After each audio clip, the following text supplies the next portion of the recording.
हाय दोस्तों, मैं चंदन Chaudhary study IQ forever में आप सबों को एक बार फिर स्वागत करता हूं। दोस्तों, आज हम लोग संविधान की एक अगली कड़ी में बढ़ेंगे और इससे पहले हम लोगों ने सेगमेंट देखा था संविधान के संवैधानिक इतिहास जो था इंडियन कॉन्स्टिट्यूशंस का किस तरीके से था, उस पर हम लोगों ने सभी एक्ट का चर्चा किया था। आज उस कड़ी में आगे बढ़ते हुए आज हम लोग नेक्स्ट वीडियो में देख रहे हैं संविधान सभा का गठन। जो अपना संविधान सभा का जो गठन हुआ किस तरीके से हुआ, इसके पीछे क्या क्या कहानियां हैं और इसके पीछे कौन कौन से प्रावधान है, कौन कौन से मूलभूत पॉइंट है, बिंदु है जो आपके लिए इंपॉर्टेंट हो सकते हैं एग्जाम्स की दृष्टि से। तो पहले दोस्तों मैं आपको बता दूं कि आप सभी प्लीज़ इस चैनल को लाइक, शेयर और सब्सक्राइब जरूर करें। अगर नए शो होता है तो इसे जरूर सब्सक्राइब करें और वीडियो अगर पसंद आए तो इसे जरूर लाइक करें और शेयर करें। दोस्तों, मैं अब आगे बढ़ता हूँ आपके सामने संविधान सभा के गठन के बारे में। तो सबसे पहले इसके बारे में देखें, भारतीय संविधान सभा गठन के विचार अगर सबसे पहले किसी के मन में अगर आया तो 1934 में पहली बार एम एन राय ने रखा था इस विचार को। मानवेंद्र नाथ राय जो आपको कम्युनिस्ट आंदोलन के, वामपंथी आंदोलन के जो प्रणेता थे, प्रखर नेता थे, उन्होंने इसको आइडिया सबसे पहले दिया था, इस विचार को दिया था।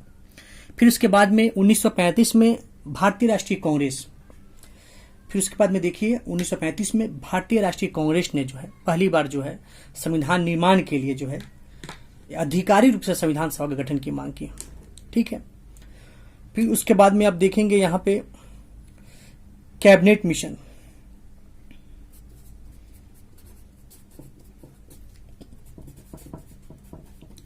कैबिनेट मिशन प्लान के तहत जो है भारतीय संविधान कैबिनेट मिशन योजना द्वारा सुझाए गए प्रस्तावों के तहत जो है नवंबर 1946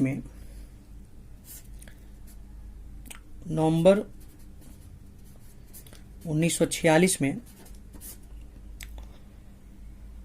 संविधान सभा का गठन होता है।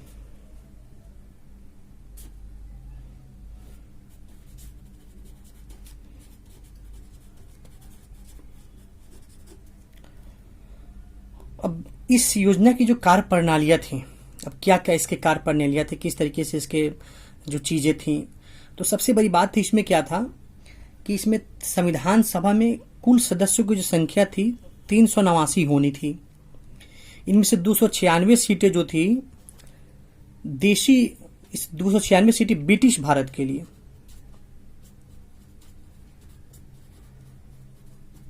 और 93 सीटें जो थी देशी रियासतों के लिए थी, आवंटित की जानी थी। ब्रिटिश भारत को आवंटित किए गए 296 सीटों में से 292 सदस्यों का चयन 11 प्रांतों के और 4 का चयन मुख्य आयुक्तों के प्रांतों से किया जाना था। हर प्रांत और देशी रियासतों को उनकी जनसंख्या के अनुपात में, याद रखिएगा किसके अनुपात में, तो जनसंख्या, पॉपुलेशन के अनुपात में, जनसंख्या के अनुपात में जो है सीटों का मतलब कि चुनाव किया जाना था, लोगों का चुनाव किया जाना था।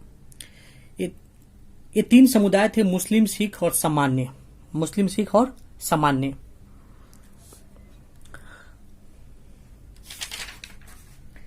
प्रत्येक समुदाय के प्रतिनिधियों का चुनाव जो है प्रांतीय असेंबली,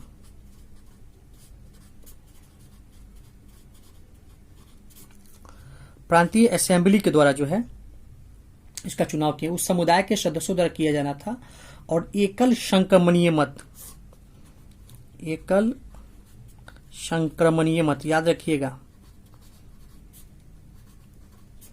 एकल संक्रमणीय मत के द्वारा समानुपातिक प्रतिनिधित्व तरीके से किया जाना था। और आजकल जो राष्ट्रपति का चुनाव होता है इसी विधि से होता है, इस बात को भी ध्यान रखिएगा। देशी रियासतों के प्रतिनिधियों का चयन रियासतों के प्रमुख द्वारा किया जाना था। अतः स्पष्ट हो गया कि संविधान सभा आंशिक रूप से चुनी गई और आंशिक रूप से नामांकित निकाय थी। चुनाव जो है एक सीमित मताधिकार के आधार पर किया गया था।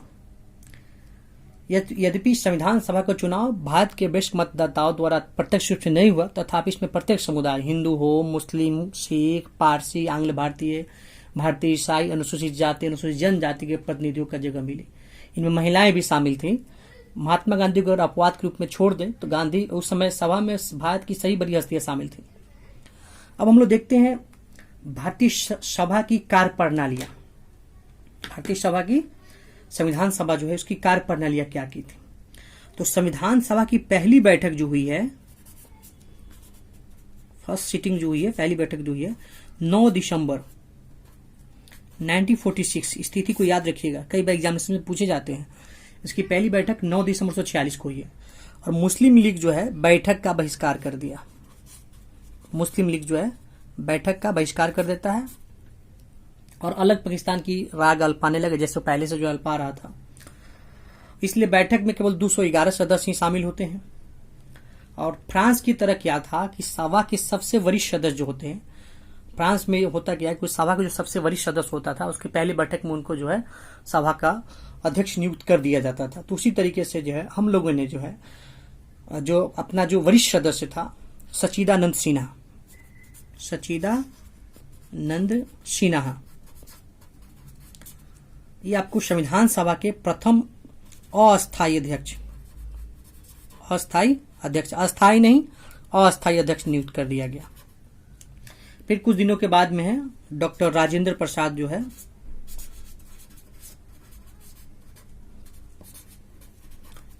इनको जो है परमानेंट मतलब कि अध्यक्ष जो है निर्वाचित कर लिया गया, मतलब राजेंद्र प्रसाद साहब को अस्थायी अध्यक्ष निर्वाचित कर लिया गया। उसी प्रकार doctor S C. Mukherjee, P T. Krishnamachari सभा के उपाध्यक्ष निर्वाचित हुए। अब देखिए संविधान सभा तो बन गई। अब एक और तारीख होती है 13 दिसंबर 1946 को जवाहरलाल नेहरू के द्वारा उद्देश्य प्रस्ताव पेश किया गया। भाई उद्देश्य प्रस्ताव अब क्या था? देखिए उद्देश्य प्रस्ताव जो है संविधान के एक तरह से मूलभूत ढांचा का जो दर्शन होता है, फिलॉसफी जो होता है, वो है उद्देश्य प्रस्ताव। इसको एक प्रस्तावना भी कहा जाता है ना। तो इस तरीके से आपको जवाहरलाल नेहरू ने 13 दिसंबर 1946 को रखा। अब आगे हम लोग बढ़ते हैं। एक जो था अभी कुछ दिन अगले वीडियो में, पिछले वीडियो में आप लोगों ने जो देखा था भारतीय स्वतंत्रता अधिनियम 1947, उस अधिनियम ने संविधान सभा में 3 परिवर्तन किए थे, 3 परिवर्तन किए थे। ध्यान से देखिएगा, 3 परिवर्तन किए थे। पहला परिवर्तन इसने क्या किया कि सभा को पूरी तरह से संप्रभु निकाय, सभा को पूरी तरह से संप्रभु निकाय बनाया गया, जो स्वेच्छा से कोई भी संविधान बना सकती थी। इस अधिनियम ने सभा को ब्रिटिश संसद द्वारा भारत के संबंध में बनाए गए किसी भी कानून को समाप्त करने अथवा बदलने का अधिकार दे दिया। ठीक है। दूसरा इसने क्या किया, सुधार इसने किया था, संविधान सभा को एक विधायिका, संविधान सभा जो थी एक विधायिका भी बन गई। ठीक है। दूसरे शब्दों में अगर कहा जाए तो 2 अलग अलग काम सौंपे गए इसको। एक स्वतंत्र भारत के लिए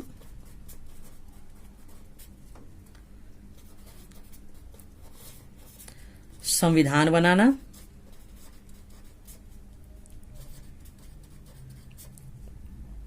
दूसरा देश के लिए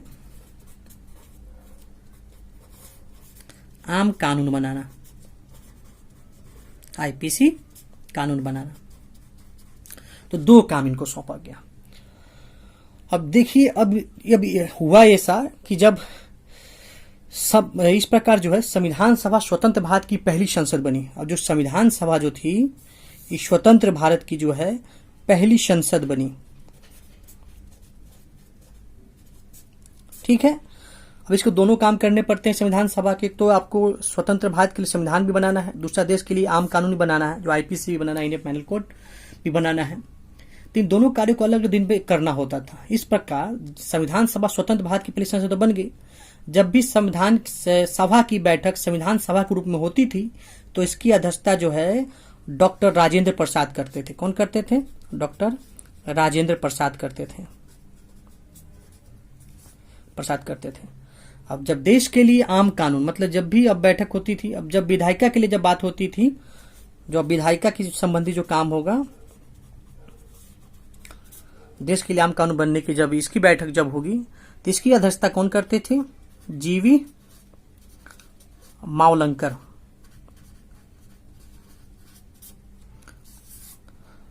सांसद के लोकसभा के पहले अध्यक्ष है, याद रखिए इस बात को भी। तो जीवी मावलंकर साहब जो है इसकी अध्यक्षता करते थे। इस प्रकार जो है संविधान सभा 26 नवंबर 1949 तक, इस तारीख को याद रखिएगा, 49 तक जो है संविधान बनकर तैयार हो गई। इन दोनों के रूप में कार्य करती रही। इस समय तक संविधान के निर्माण का कार्य पूरा हो चुका था। तीसरा इसने क्या किया, इस एक्ट के द्वारा इसमें सुधार क्या किया गया कि मुस्लिम लीग के सदस्य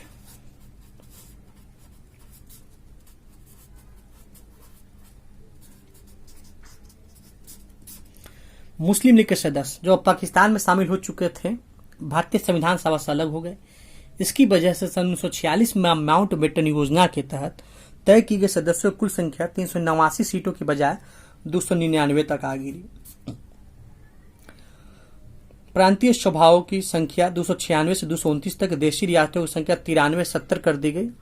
31 दिसंबर 1947 को इस तरीके से जो है यहाँ 3 तरीके के परिवर्तन, संप्रभु निकाय, विधायिका को आपको अलग अलग काम करने पड़ते थे यहाँ पे, और मुस्लिम लीग अलग होने से जो है 299 सीटें ही रह गई, जो 389 पहले होनी थी, अब 299 पर ही रह गए।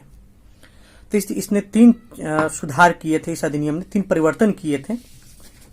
अब आइए हम लोग देखते हैं संविधान सभा की समितियां, बहुत इंपॉर्टेंट है इसको जानना कि संविधान सभा में कौन कौन समिति थी। तो ऐसे मुख्य रूप से देखा जाए तो 8 बड़ी समितियां थी संविधान सभा में, 8 बड़ी समितियां थी तथा अन्य छोटी समितियां थी। तो हम लोग देखते हैं संविधान सभा में जो समितियां हैं, उन समितियों में इसके अध्यक्ष कौन थे, बड़ी समितियां। पहले बड़ी समितियां देख लेते हैं। तो हम लोग देखते हैं यहाँ पे संघ शक्ति समिति, याद रखिएगा। याद रखने के लिए आपको बता देता हूं एक पॉइंट, जहां भी संघीय लगा होगा, क्या लगा होगा? संघीय लगा होगा।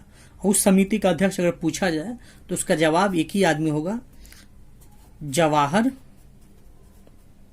लाल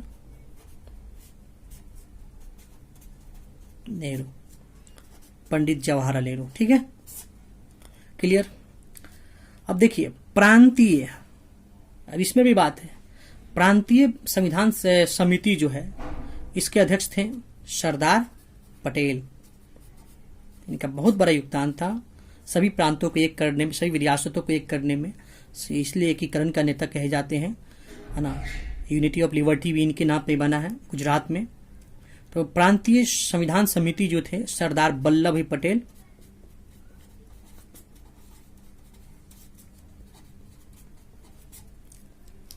प्रारूप समिति, ये भी बहुत इंपॉर्टेंट समिति थी, डॉक्टर भीमराव अंबेडकर। मौलिक अधिकारों, अल्पसंख्यकों, जनजातीय क्षेत्रों को छोड़ मौलिक अधिकारों, अल्पसंख्यकों एवं जनजातीय क्षेत्रों तथा बहिष्कृत क्षेत्रों के लिए सलाहकार जो समिति जो थी, इस समिति के जो अध्यक्ष थे सरदार पटेल थे।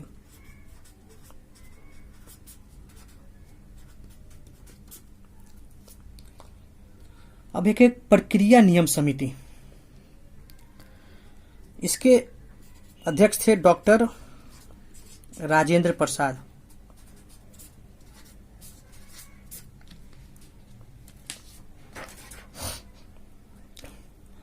राज्यों के लिए समिति, राज्यों के लिए समिति मतलब राज्यों से समझौता करने वाली जो समिति थी उसमें थे जवाहरलाल नेहरू, इसके अध्यक्ष थे।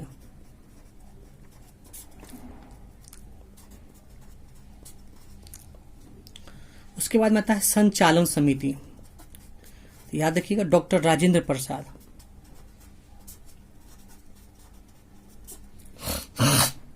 सॉरी। तो इस तरीके से देखिए जो 8 बड़ी समितियां थी उसके अध्यक्ष के आप लोगों ने नाम देखा और इसको याद रख लेंगे आप लोग। अब हम लोग विस्तृत रूप से चर्चा करते हैं प्रारूप समिति पे। जैसा कि आप जानते हैं कि प्रारूप समिति के जो अध्यक्ष जो थे कौन थे? डॉक्टर भीमराव अंबेडकर। ठीक है, डॉक्टर भीमराव अंबेडकर थे। अब प्रारूप समिति जो है संविधान सभा की सभी समितियों में सबसे ज्यादा महत्वपूर्ण थी प्रारूप समिति, क्योंकि संविधान सभा का जो बनाने का जो काम था, जो संविधान बनाने का जो मेन काम था, इस प्रारूप समिति ने किया था। और इसका गठन आपको 29 अगस्त 1947 को हुआ था। यह वह समिति थी जिसे नए संविधान का प्रस्ताव तैयार करने की जिम्मेदारी सौंपी गई थी। इसमें 7 सदस्य, याद रखिए कितने मेंबर थे इसमें, 7 सदस्य थे, 7 मेंबर थे। कौन कौन? तो राजेंद्र प्रसाद एक में तो हो ही गए, डॉक्टर भीमराव अंबेडकर अध्यक्ष हो ही गए एक। दूसरा नंबर एन गोपालास्वामी,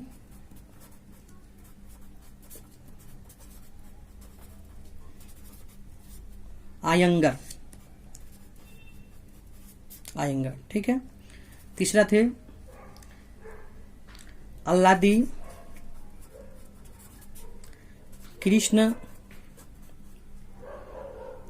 स्वामी अय्यर। चौथे थे डॉक्टर के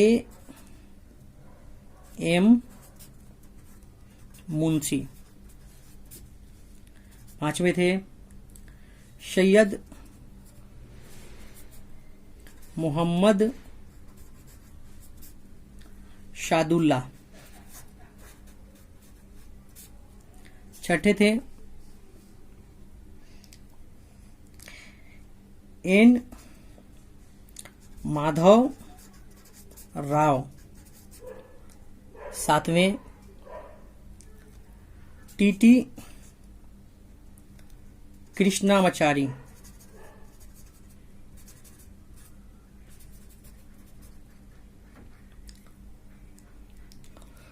तो इस तरीके से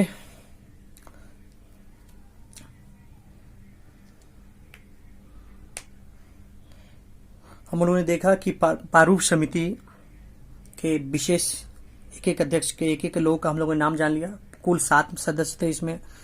प्रारूप समिति का गठन 29 अगस्त 1947 को हुआ था, तो इस बात को याद रखेंगे। इसके अध्यक्ष डॉक्टर भीमराव अंबेडकर थे। अब आइए हम लोग देखते हैं संविधान का प्रवर्तन, मतलब संविधान का प्रभाव में भी आना। देखिए एक तारीख याद रखिएगा, 26 नवंबर 1949 को अपनाए गए संविधान को,